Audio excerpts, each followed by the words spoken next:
Hey, good morning, everybody. It is Thursday, and this is Thursday Morning Live. We're back again. Buckle up for today. I'm telling you, this is going to be great. I'm excited about our guest today. And for all my NASCAR fans out there, you're going to be excited as well. Uh, good morning. What have you been doing this week? What are you working on? What are your intentions? You know, we talk about that all the time, right? Hey, let me tell you, the last couple of weeks, I've been traveling a lot. I've been up in Wisconsin doing the Wisco RIA events. These real estate investment groups all over the state have been in Green Bay and Eau Claire and Wausau. And a big shout out to all those people because it has been great. And the comments back and what people gained as an insight. But I've been going around talking about the 7 fundamentals in multifamily investing and doing somewhat of a deep dive into some of those fundamentals and some real estate investing fundamentals. So if that's something that you might have an interest in seeing, reach out to me and I can get you some information on it. But let me ask you, what are your intentions today? What did you get up and decide that you were going to do? How'd your morning disciplines work out for you? Well, I know that one thing you were intentional about, and that was getting here this morning. So I'm glad that you're here. If you're new, glad that you're here. Feel free to make any comments, throw your name and where you're from in the chat this morning. We'll try and get those questions answered. If you're new, like I said, please follow us on YouTube and LinkedIn. You'll get notified every Thursday when we go live. This Thursday morning live show, I love to have somebody from Chicago, an entrepreneur, a business owner, which we can highlight their business, talk about them being an entrepreneur and what that journey's been like. So this morning, I have Molly Hine on with us. Molly is a Chicago-based entrepreneur, does some real estate, and owns a business called Gearhead Workspace in the city. Molly is joining us from a boat in River City this morning, and I'm excited about having her on. So let's bring her in. Morning, Molly. How are you? Good morning. How are you? I'm good. I'm doing great. Thanks. Hey, thanks for doing this. I appreciate you being here. Yeah, it's going to be fun. You know, I know that you are hanging out on a boat, and that's where you spend a lot of your time. What was it like yesterday with the weather and the wind, and you I get was bothered? barely home yesterday. Oh no. But so in the winter, we're in a different slip than we are in the summer. And this winter, we're in a slip that's technically too small for our boat. So we are squished between the boat next to us and the beams for the dock. So there was one day when the wind, I think it was like 50-mile-an-hour gusts, and they were pushing directly towards our boat. So if we weren't squished between those two things, we would have been bouncing around all over the place. Wow. Yeah. But because of where we are this winter, we've barely moved, which is really nice. Wow, that's awesome. What an experience, though. I have to tell you, I mentioned that I had done all these, I've done like 7 meetup groups over the last couple of weeks. And, I was really thinking that I had beat all the weather and the roads were great. And I drove from Chicago to different spots just because it was inconvenient to try and fly or anything. And coming home yesterday, they canceled the meeting last night when I was supposed to go to Sheboygan.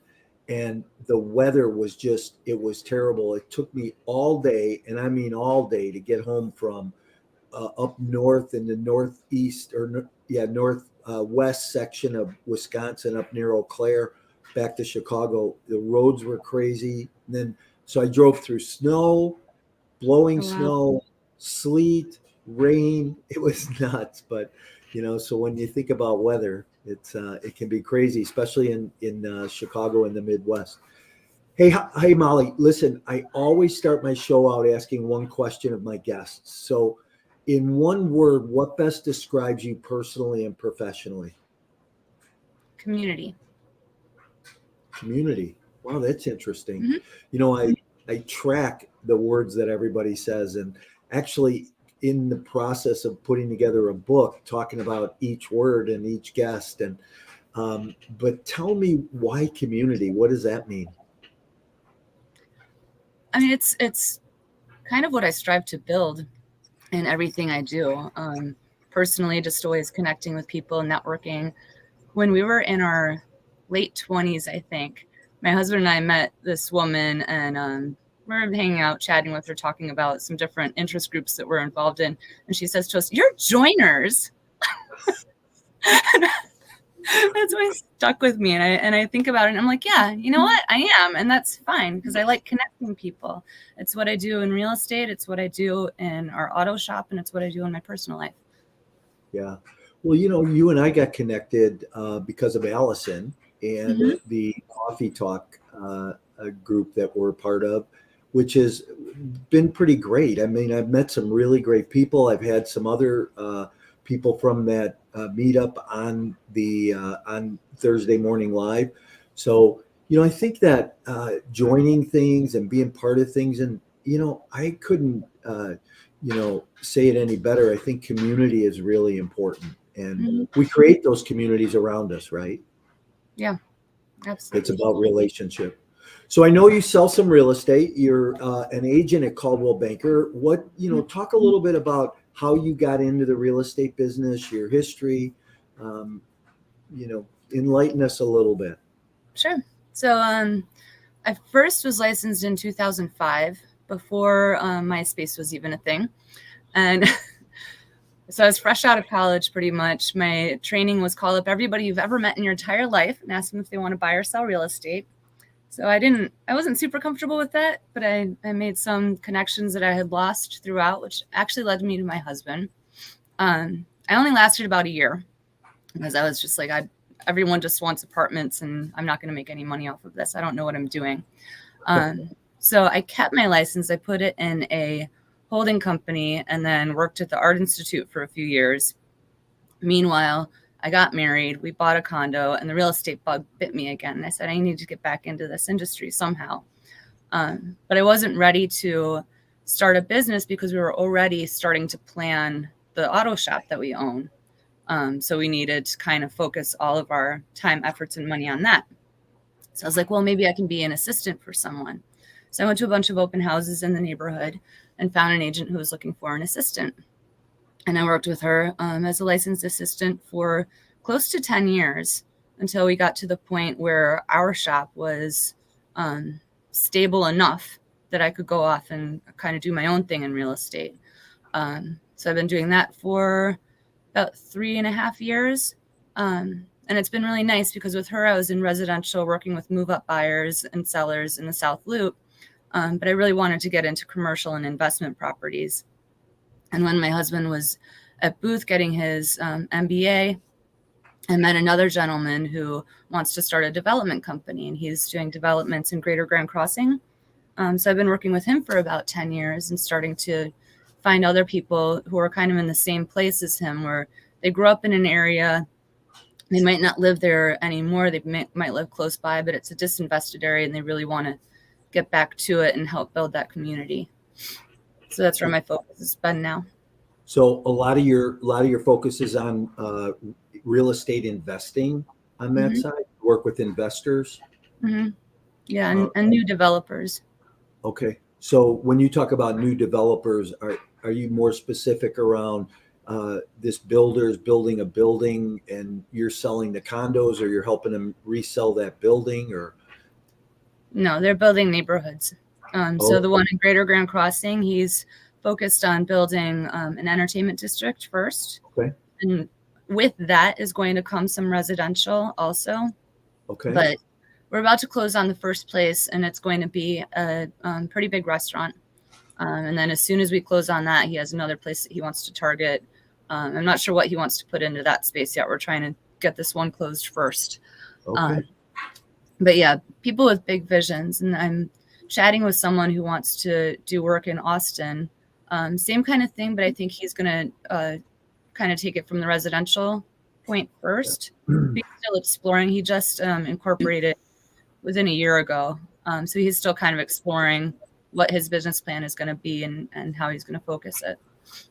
Interesting. So just so people understand, we know there's 79 neighborhoods in the city of Chicago, right? give people an idea of where Greater Grand Crossing is and the area where Austin is. Sure. Well, Austin is the neighborhood right next to Oak Park. So I think that should be, a lot of people know where Oak Park is. So Yep. as soon as you go east and you hit Chicago, you're in Austin. Greater Grand Crossing, if you're going south on 9094, where they split and create a triangle, that neighborhood is Greater Grand Crossing. So it's just north of Chatham, just east of, what is it called? Englewood, just west of South Shore-ish. So he's focused on 75th Street. And then, sorry. No, I was just going to say, I know a lot of people know where Woodlawn is, so it's just south of Woodlawn also, correct? Yes, it would be. Yeah. Yeah. So you were going to say something. I'm sorry, I didn't mean to cut you off. Oh, no, that's fine. I'm also working with another woman. She is a business owner, so she's not a developer, but she's really focused on rebuilding her community too, along 79th Street. So that's the border of Chatham and Greater Grand Crossing. She's lived there for 15 years, and she said that the area used to be full of small business owners, and then COVID shut down most of them.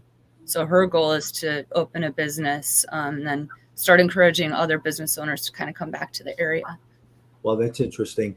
Yeah, gentrification sometimes can be hard. I think it happens because of some of the leadership unfortunately from the political standpoint, and I think that the stronger leaders that encourage that gentrification and help it really make a difference in the city.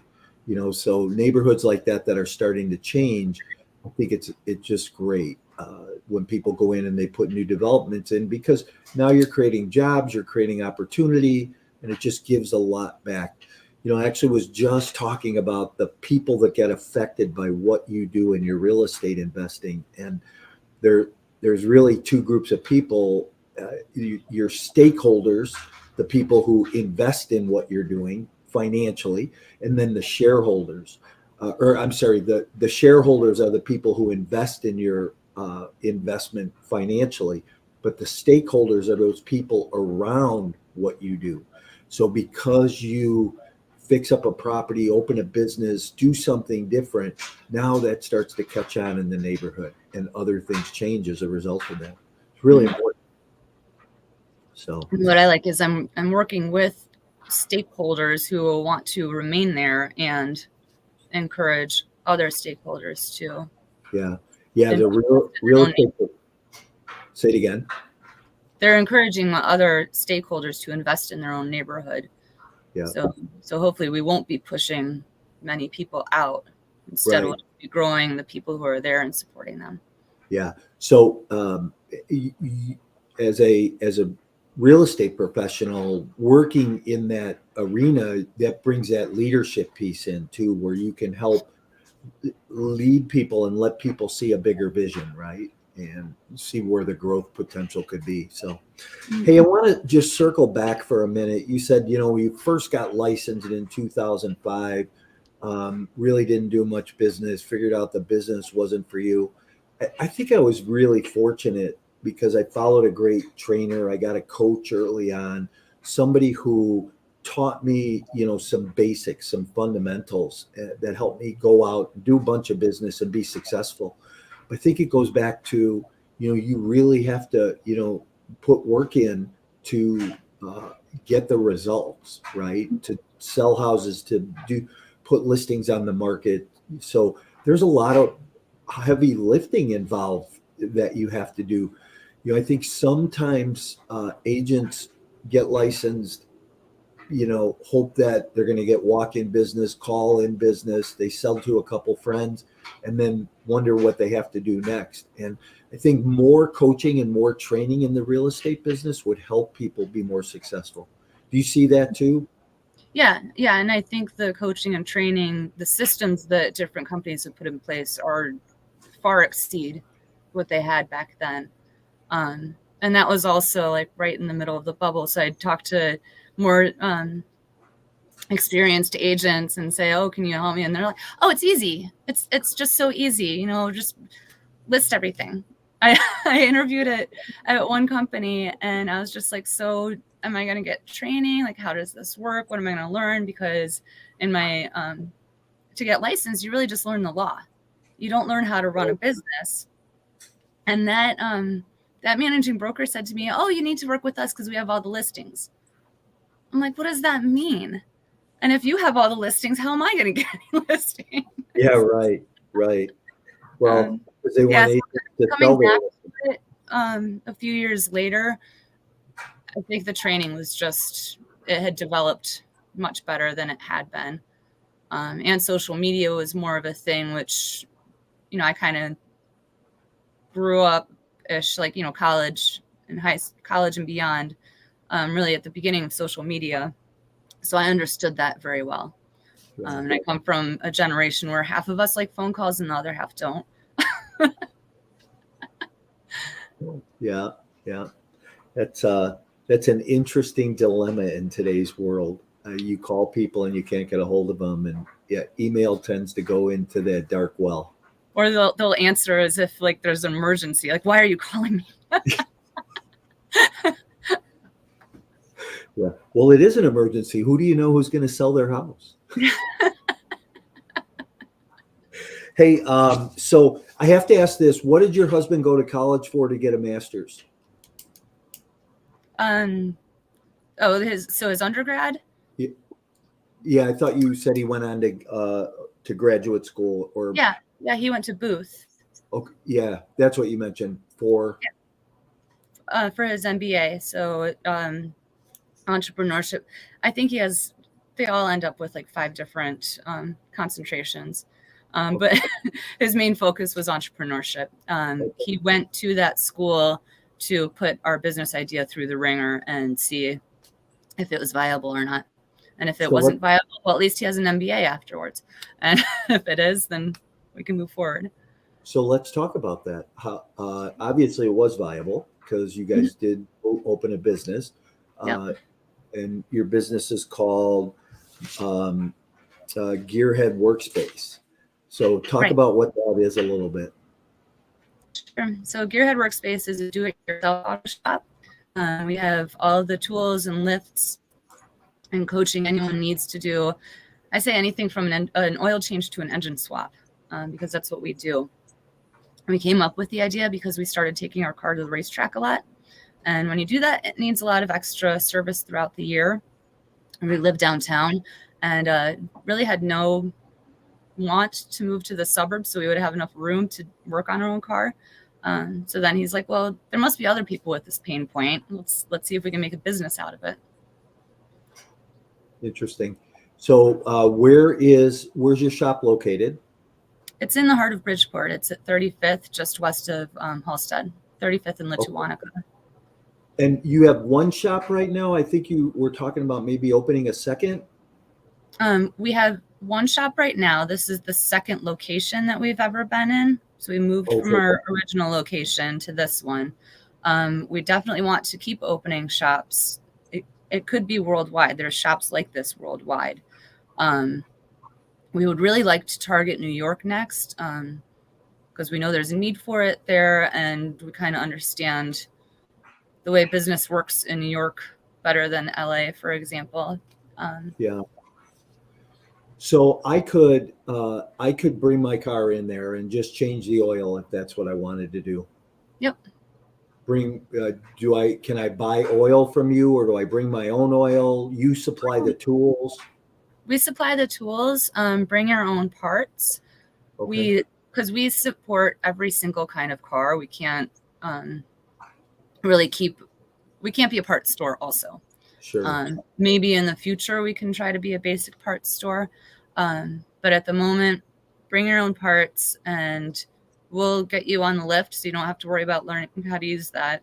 Yeah. Each lift comes with a basic set of hand tools. And then if you need any like power tools, specialty tools, we have those also. Some of them you have to rent $5 to $10 for the duration that you use them. Others like engine hoist, the transmission jack, things like that are just around for anyone to use. Okay, interesting. So just the average person could come in, change their oil, or put new brake pads on, or Mhm. do you get race cars in there as well? Yeah. So currently we are doing an LS swap. We're putting a Corvette engine in our Porsche Cayman.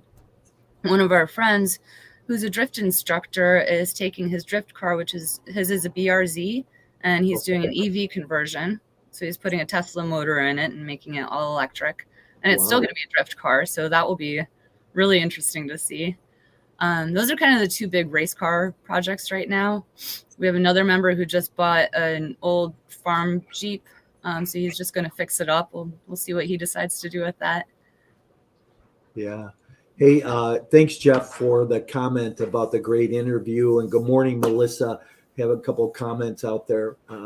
If you have questions for Molly, don't hesitate to throw those in the chat as well. And if anybody else wants to just say, hey, good morning and where you're from, that'd be great. Molly, I have a bunch of NASCAR friends that just absolutely, that's what they thrive for, right? But these, do you get any NASCARs in there, or is it all street racers, the high performance, people off the street, or? High performance, a lot of us do more road tracks. So like if you're familiar with Road America, Autobahn Club, Gingerman Raceway. Used to go to Elkhart Lake all the time when I was a kid. Yeah, that's where we killed our engine. Oh, yeah. We knew we should put a baffled oil pan in, and we hadn't yet. Oh well. So as I said, we get every single kind of car. The ones that we get the most of, I would say, are Porsche, BMW, Subaru, and Jeep. So those are kind of like the core enthusiast groups that at least we've been able to reach. But we've also had Lamborghinis in there. So Nice. We really get everything. Interesting. So Molly, how do people get a hold of you if they want to talk to you about real estate, investing, and any of the gentrification you're doing down in Greater Grand Crossing, or how do they get a hold of the shop? Yeah, the easiest thing is just email me. It's my first name at my first and last name, Molly at mollyhyan.com. Okay. That is the easiest way to get a hold of me. Okay, great.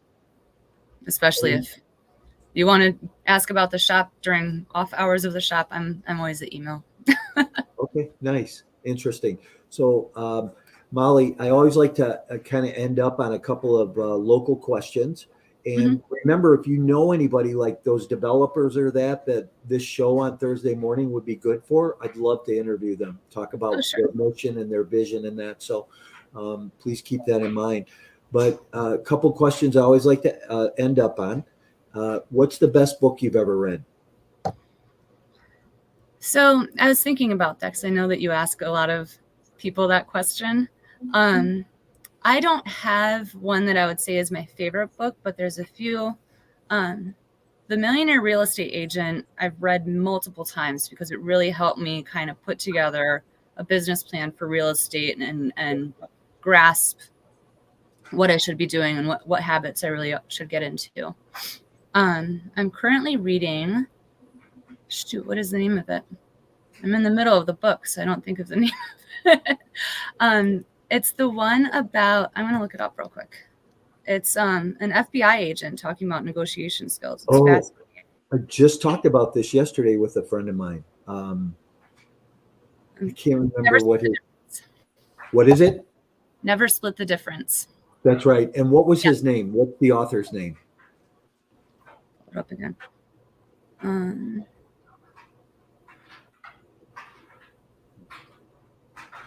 Chris Voss. That's right, Chris Voss. We were just talking about him yesterday and talking about negotiations. That's interesting. Yeah, I'm almost halfway through, but it's been fascinating. Yeah.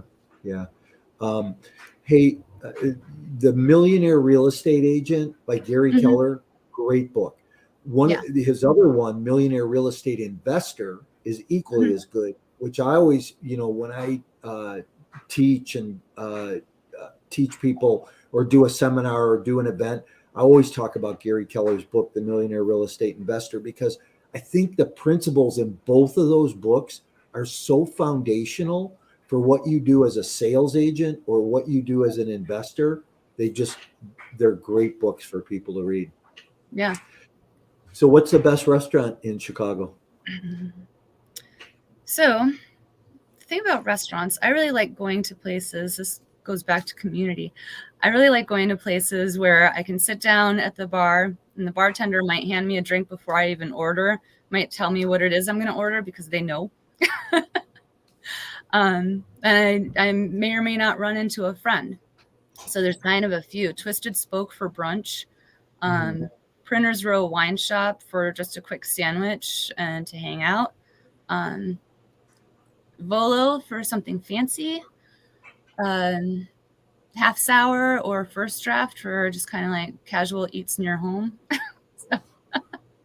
Man, you have that all dialed in, don't you? Yeah, every single one of those, that can happen. That's cool. I love Twisted Spoke. It's a great place, that's for sure. Oh yeah. How about tourist attraction?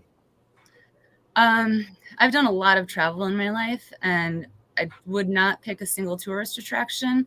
What I really like about visiting a new city, I'll pick a couple places of interest to visit, and then I always want one day where I can just wander around and kind of feel like I'm getting the lay of the land and maybe understanding what it'd be like to live there, and pop into a pub or something where hopefully I'll want to come back and I might get into a really great conversation.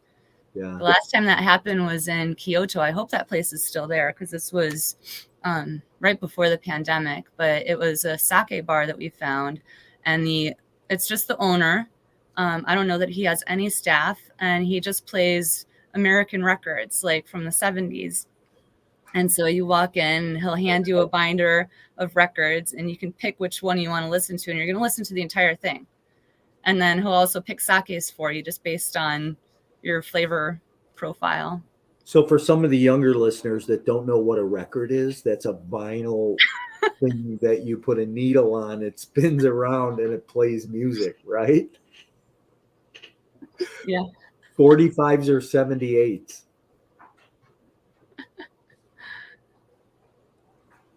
45s or 78s, Molly? Oh, you were asking. 78s. Yeah. Yeah. Interesting. Well, listen, thanks for being here this morning. This has been great. Tell people again real quick how they can get a hold of you. Just email me is the best, molly@mollyhyan.com. Awesome. Great. Thanks for being here. I'm going to move you to the back room. If you hang out with me for a minute, I'm going to say goodbye, and we'll catch up real quick. All right. Thank you. Thanks again. Hey, everybody. That was my interview this morning with Molly Hyan, who is a broker at Coldwell Banker, focused on investors and gentrification in communities, and the owner and operator of Gearhead Workspace along with her husband. So if you have a car repair or something you like to do or need to do on your own, great place to take your car. Hey, thanks for being here this morning. If you know a Chicago-based entrepreneur, business owner, restaurant owner, somebody who would benefit from exposing, talking about their business here on this platform, I'd love to have them. So email me, throw their name in the hat in the ring.